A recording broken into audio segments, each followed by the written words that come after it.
Mark Levin is back at it. Now, this is the kind of shit I like. I'm sorry. I like talking about the news. I like talking about shit that's going on. I like the goofy monkey story. I'm a funny guy. I'm engaging. I'm the best show host you know. So sometimes I have to get away from you people and just do the things I like. And if we fail, we fail. Let the chips fall where they may. Maybe I should go back to jail. Mark Levin was at the Republican Jewish Coalition Conference over the weekend, and they had a bunch of these guys talking. And one of the things they were doing at the Republican Jewish Convention is they were trying to hijack the MAGA movement, the Make America Great Again movement. The Republican Jewish Coalition wants to be able to tell everyone what is MAGA and what is not MAGA. Now, I would say that Donald Trump is more than laid out what it means to be MAGA, and that you follow that, make America great again. You put America first. You're respected again on the world stage. Those are kind of the tenets. But the Republican Jewish Coalition is seeing something that they don't like, and that's people not liking Israel. And it's not because of any propaganda. It's not. All people have been doing is watching Israel's behavior. And it's not new behavior, but I think people are starting to notice it now. It's the behavior they've been engaged in since about 1948 and before. But people are now starting to notice it, and Republicans especially, which were the last bastion of support for Israel, are now bailing. They're out too, being spearheaded by people like Tucker Carlson, Dave Smith, Candace Owens, and the new kid on the block, this Nick Fuentes, who even though he's been banned from just about everything, he's still breaking through. He's still the hottest ticket out there. So many of the old neocons who I offer are not conservative at all and not make America great again. These neocons are essentially Democrats who like Israel, so thus they have kind of hijacked the Republican Party for the last 25 or 30 years. There's nothing like conservative, Republican, old school about them.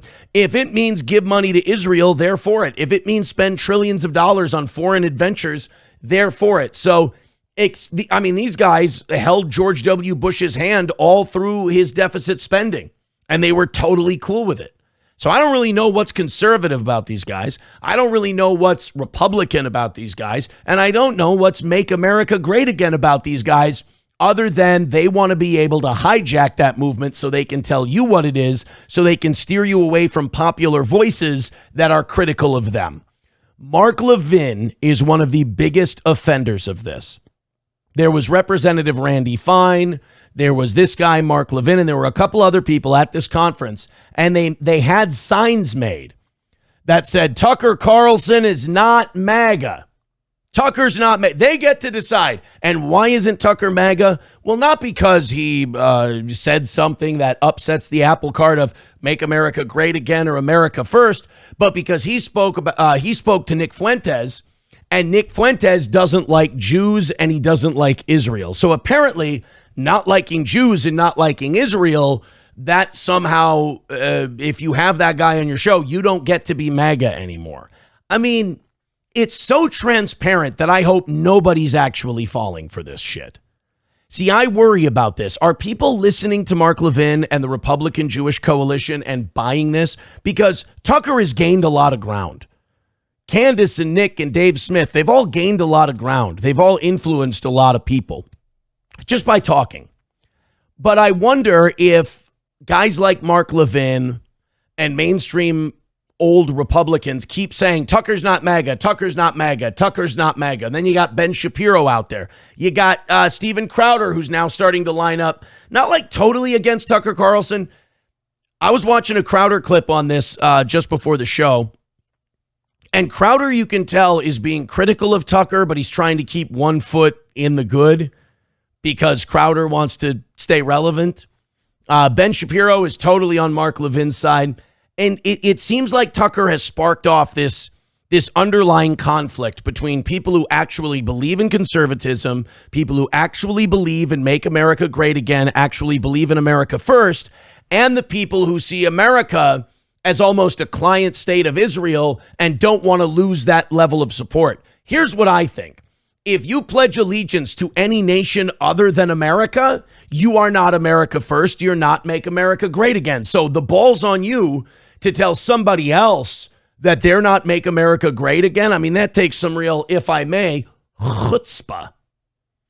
So if you're sitting there going, well, Israel's our greatest ally, we got to back them up all the time, I think you forfeit your America First MAGA credentials.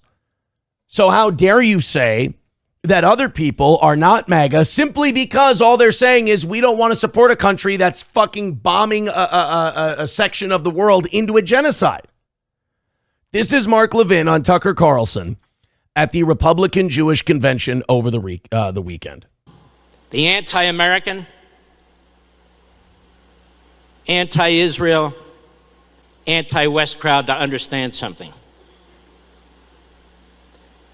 You're going to have to come through me and millions of people just like me. Now, wait a minute. This seems like a trick, because there was a guy a long time ago who tried that move and it really didn't go. It didn't end well for that guy. Now, wait a minute. You don't get to invite a Holocaust. You can't Holocaust bait. That's not fair. You'll have to go through me and millions more like me. That seems like you're trying to trick me. To come through me and millions of people just like me. In fact, the number is it's a bit disputed, but 6 million people are just like me. And you're not going to make it. You think your stupid little podcast, or your stupid little subscription program, whoa, or your little TV show, or maybe you have a little radio show.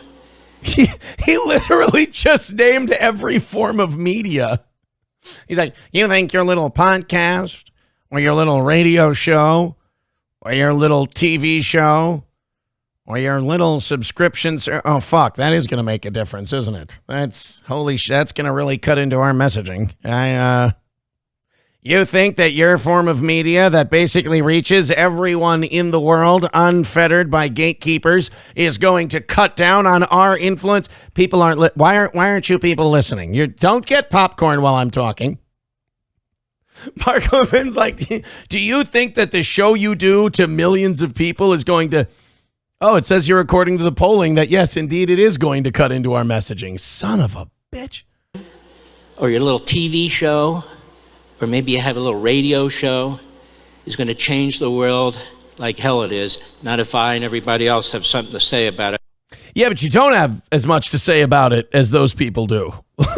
Tucker's getting a bigger audience than you are. Candace Owens getting a bigger audience than you are. This is the problem that these people on the Republican side have. They're on the wrong side of the free speech debate. Remember that big debate? Remember Republicans the last 10 years have been like, there's cancel culture. They're coming after our free speech on social media, on YouTube, on all this. Well, now it seems like Republicans have won the free speech debate. But now that they've won the free speech debate, they have to fight amongst themselves. They've got to weed out the people who are just using it as a talking point versus the people who actually believe it. And nobody has lived free speech more than Nick Fuentes, Candace Owens, and Tucker Carlson. They've all been canceled from something because of their opinions. And surprisingly, for 2 out of 3 of them, it's directly related to their opinions on Israel. So when you have a Nick Fuentes or a Candace Owens or a Dave Smith or any of these people who want to talk to people and want to interview people, and then you've got a Mark Levin who goes, you're not going to change minds as long as I have something to say about it. We'll shut you down, blah, blah, blah. You're finding out that the Mark Levins of the world, they never actually believed in this fight against cancel culture. They never believed in this free speech fight. They only wanted it for themselves so that they could control the messaging. So oddly enough, Mark Levin and his ilk have found themselves wrapped in this boa constrictor where no matter what they do, it doesn't end well for them. You can struggle and resist and say, shut them down, don't let them speak. And it's just going to squeeze you and crush you. Or you could sit there and just kind of keep doing your thing, let them do their thing, and more people will gravitate towards them because they seem like they're at least telling you what they honestly believe versus some pre-approved, pre-funded talking point. So then you're just going to be devoured by the snake anyway. I think what happened was there was a global shift in people's perceptions of Israel, and people, like evolution, people either adapted or died. The Mark Levins of the world decided they were going to serve two masters, and they were going to be Israelis and Americans. People caught on to that, and they gravitated more towards people who gave an America first message, like Tucker, like Candace, like Dave Smith, like Nick Fuentes. So Mark Levin didn't get screwed over. Mark Levin wasn't anti-Semited out of anything. Mark Levin competed in the marketplace of ideas with other people, and he lost because his ideas weren't as good or people didn't perceive him as honest. And now he's pouting.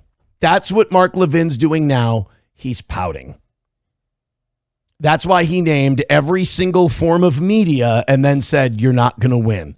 Newsflash, Mark, they already are. They're already beating you. And again, I don't think it's because overnight all of America just became anti-Semitic. I think what happened was whether they agree with Nick Fuentes, whether they agree with Tucker Carlson, they felt like what those people were saying to them was honest. Whereas Mark Levin, it just feels, what's the word you would use? Slimy. It feels slimy when Mark Levin does it. Parody says, old native saying, man with his feet in two canoes gets wet. I like that one. I like them. I like that saying. 8 Fu Toad says, as the sun moves and each day progresses, their shadows come more into the light. Tilt One says, Levin looked like Mr. Pitt at the Poland Creek merger meeting. It's a good reference. It's a good reference. So I actually welcome this civil war in the Republican Party because I'm not a Republican. But I like the fact that this party is debating with itself and they're having a discussion and they actually give a shit where they're going to go next. I like that. I wish the Democratic Party would have that fight. What the Democratic Party tends to do with their crazies is they tend to go, shut the fuck up. We just vote with us, but don't make any fucking noise. No. We don't have it. No, there's no AOCs here. Don't worry. It's just the Schumers and the Pelosi's, just us establishment Democrats. Shut the fuck up. Nope, just us. Don't worry. Whereas Republicans, they're just like Democrats are that Stepford wife household where she puts makeup all over her black eye because she doesn't want to see how dysfunctional the family really is. You know, until the son goes off to military school at 18. That's the Bernie bros breaking off the party. They just want to present this good image. The Republicans are that white trash family with a vehicle on blocks in their front yard, just like going, you better not go to the abortion clinic, Betty May. You're too young to be making those decisions by yourself. Fuck you, Dad. You got Mom pregnant when she was 15.